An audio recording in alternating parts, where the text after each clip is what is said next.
आज हम बात करने वाले हैं प्राइवेट स्कूल मूवी के बारे में, जो कि 1983 में रिलीज हुई थी। तो चलिए स्टार्ट करते हैं आज का एक्सप्लेनेशन। फिल्म की शुरुआत में हमें एक गर्ल्स हॉस्टल दिखाया जाता है, जहां पर 3 लड़के चोरी से घुसकर लड़कियों को देखने के लिए आए हुए थे। उनका नाम रॉय, जिम और बूबा होता है, और ये सब एक दूसरे के कंधे पर खड़े होकर जॉर्डन नाम की लड़की की फ़ोटो ले रहे होते हैं, और जॉर्डन इन्हें फ़ोटो लेते हुए देख लेती है।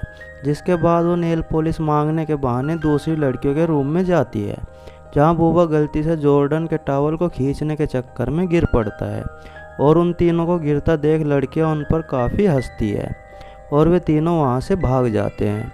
वहीं इसके साथ हमें पता चलता है कि जॉर्डन और क्रिस के बीच बिल्कुल नहीं बनती, और दोनों एक दूसरे को नीचे दिखाने का कोई भी मौका नहीं छोड़ती है।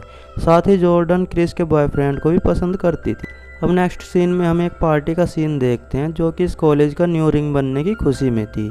और पार्टी में हम क्रिस और जिम को एक साथ डांस करते हुए देखते हैं, जहां कॉलेज के प्रिंसिपल मिस डचवॉक एक स्पीच देती है, और वो सभी टीचर्स को लेकर अपने ऑफिस पहुंचती है ताकि उन्हें नए रिंग का डिज़ाइन दिखा सके। लेकिन वहां पर पहले से ही बूबा और बैक्सी मौजूद थे, जो कि इसी ऑफिस में इंटीमेट होने वाले थे, और बदकिस्मती से ये दोनों रंगे हाथ पकड़े जाते हैं, जिसके साथ ही ये सीन यहीं कट हो जाता है। और फिर अगले सीन में मॉर्निंग का टाइम दिखाया जाता है। वहाँ पर कॉलेज की सभी लड़कियाँ एक्सरसाइज कर रही थी। इसके बाद सभी क्लास में चले जाते हैं, जिसके बाद हम क्रिस और मैक्सी को फ़ोन करके एक होटल रूम बुक करते हुए देखते हैं। दरअसल क्रिस और जिम होटल में इंटीमेट होने का प्लान बना रहे थे, जहां दोनों ही अपनी वर्जिनिटी लूज करने वाले थे। अब शाम के समय सभी लड़की लड़के हाउस राइडिंग करने के लिए इकट्ठा होते हैं। तब जॉर्डन जिम और क्रिस को बात करता देखकर जेलस फील करती है, इसलिए वो अपनी शर्ट का बटन खोलकर जिम को सेड्यूस करने की कोशिश करती है। और ये सब बैक्सी देख रही थी, इसलिए तेज़ी से जॉर्डन के पास आकर उसकी शर्ट फाड़ देती है, जिससे जॉर्डन वहाँ सभी के सामने टॉपलेस हो जाती है। और सीन क्रिस और जिम की तरफ मुड़ जाता है, जो एक दुकान से कंडोम लेने के लिए गए हुए थे। लेकिन वहाँ जिम को कंडोम मांगने में शर्म महसूस होती है, इसलिए वो कुछ और चीज़ ले आता है। इसलिए अब क्रिस कंडोम मांगने के लिए जाती है, जहाँ मिस डचवॉक भी कुछ खरीदने के लिए आई थी, और क्रिस बड़ी चालाकी से उनसे छुपकर निकल जाती है। वहीं दूसरी तरफ हॉस्टल में रॉय, बूबा और जिम लड़कियों के भेष में घुस जाते हैं, जहां बूबा वैक्सी को और जिम क्रिस को मिलने के लिए आया हुआ होता है, और रॉय तो वहां सभी लड़कियों पर लाइन मारता है। इसके बाद उनसे जॉर्डन टकरा जाती है, जो कि उन्हें देखते ही पहचान गई थी, लेकिन ऐसा रिएक्ट करती है जैसे नहीं पहचाना। और फिर वो बूबा को वैक्सी के रूम में भेजकर जिम को अपने रूम में लेकर आती है, जहां वो जिम से उसको मसाज देने के लिए बोलती है। वहीं बूबा और बैक्सी जब इंटीमेट होने वाले थे, तो बूबा को जॉर्डन की ऐसी आवाज़ें सुनाई देती है जैसे कोई उससे इंटीमेट हो रहा हो, इसलिए वो वॉशरूम जाने के बहाने खिड़की से लटक कर दूसरे रूम में जाने की कोशिश करता है, और वो देखता है कि जिम जॉर्डन को सिर्फ मसाज दे रहा था, और जॉर्डन जानबूझकर ऐसी आवाज़ें निकाल रही थी। और ये सब देखने के दौरान बूबा का बैलेंस बिगड़ता है और वो नीचे गिर जाता है। वहीं दूसरी तरफ जिम जॉर्डन के सामने अपनी सच्चाई बता देता है, जो कि जॉर्डन को पहले से ही पता थी, लेकिन वो ऐसे बिहेव करती है जैसे उसे कुछ भी नहीं मालूम था। इसलिए जानबूझकर शोर मचाते हुए जिम को अपने कमरे से बाहर निकाल देती है। और इस दौरान वहाँ क्रिस आ जाती है, जो जिम को जॉर्डन के रूम से निकलता देखकर गुस्सा होकर चली जाती है।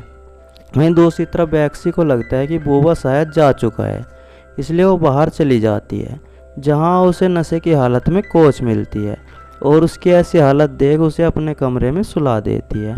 साथ ही बूबा फिर से हॉस्टल के अंदर आ चुका था, और वो फिर से बैक्सी के कमरे में जाता है, जहां बैक्सी तो नहीं होती पर कोच सो रही होती है, जिसे बूबा बैक्सी समझकर लिपट जाता है, और कोच उसे ऐसा करते देख जोर से चिल्लाती है, जिस वजह से बूबा को वहां से भागना पड़ता है।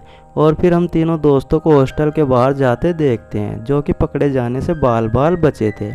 इस घटना के काफ़ी दिन बाद भी क्रिस जिम से बात नहीं कर रही थी, जिसे जिम हर तरह से मनाने की कोशिश करता है, लेकिन वो जिम से कोई भी बात नहीं करना चाहती थी। जिसके बाद जिम की मुलाकात पेरेंट्स टीचर मीटिंग में क्रिस के पिता से होती है, जिन्हें वो क्रिस को मनाने के लिए कहता है। और फिर क्रिस के डैडी उससे जिम के बारे में बात करते हुए कहते हैं कि वो एक अच्छा लड़का है। साथ ही वैक्सी भी क्रिस को समझती है, जिस वजह से क्रिस और जिम का फिर से पैचअप हो जाता है। वहीं पेरेंट्स टीचर मीटिंग में सभी के पेरेंट्स आए हुए थे, जिनमें हम जॉर्डन के फादर को भी देखते हैं, जिन्होंने अभी अभी नई नई शादी की है और वो जॉर्डन को उसकी स्टेप मॉम से मिलवाते हैं। पर जॉर्डन उनसे मिलकर बिल्कुल भी खुश नहीं होती और उसके साथ साथ हमें यह भी पता चलता है कि जॉर्डन के फादर बहुत ही अमीर आदमी है, जिस वजह से वो स्कूल के डोनेशन के नाम पर अक्सर अच्छे पैसे दिया करते थे।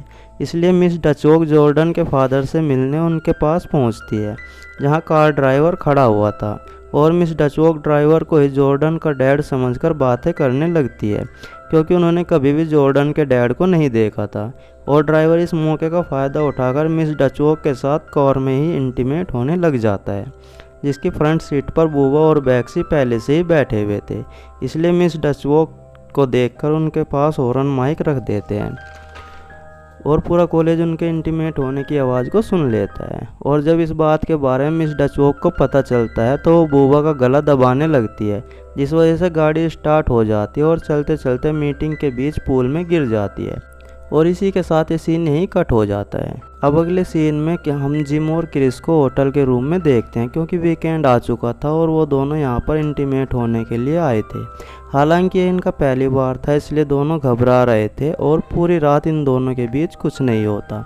वहीं दूसरी तरफ अपने दोस्तों से शरत जीतने के लिए बूबा बहाने से जॉर्डन को अपने कमरे में बुलाकर उसके साथ इंटीमेट होने की कोशिश करता है, जिन्हें इस हालत में बैक्सी देख लेती है और वो बूबा को उसके लिए बहुत ज़्यादा मारती है। और इधर सुबह होते ही हम क्रिस और जिम को एक बीच पर देखते हैं, जहां दोनों खुले आसमान के नीचे एक दूसरे के साथ आखिरकार इंटीमेट हो जाते हैं। और फिर सीन कॉलेज के प्रेजेंट डे पर शिफ्ट होता है, जहां मिस डचवॉक के भाषण के बाद सभी लड़कियां अपने ग्रेजुएट होने की खुशी का इजहार करती है। और इसी के साथ ये मूवी यहीं पर ख़त्म हो जाती है। ये मूवी आपको कैसी लगी हमें कमेंट करके ज़रूर बताएं। धन्यवाद दोस्तों।